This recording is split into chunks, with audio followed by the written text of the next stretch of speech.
My top priority has always been our social mission of connecting people, building community, and bringing the world closer together. Advertisers and developers will never take priority over that for as long as I'm running Facebook.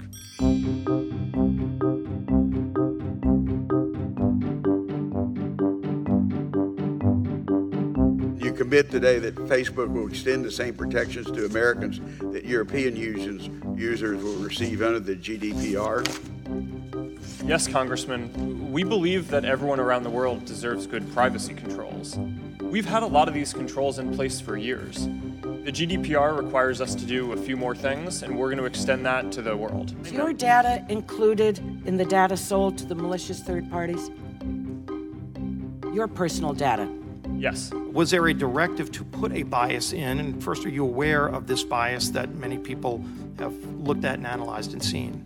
There is absolutely no directive in any of the changes that we make to have a bias in anything that we do. To the contrary, our goal is to be a platform for all ideas. Why should we trust you to follow through on these promises when you have demonstrated repeatedly that you're willing to flout both your own internal policies and government oversight when the need suits you?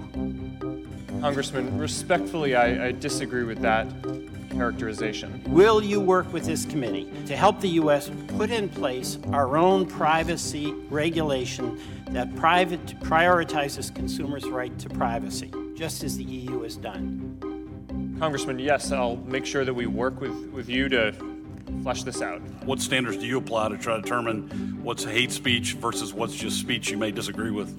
The question of what is hate speech versus what is legitimate political speech is, I think, something that we get criticized both from the left and the right on what the definitions are that we have. It's nuanced. Why not have a community standard for free speech and free exercise of religion that is simply a mirror of the First Amendment with algorithms that are viewed, have a viewpoint that is neutral? Why not do that? Well, Congressman, I think that we can all agree that certain content like terrorist propaganda should have no place on our network.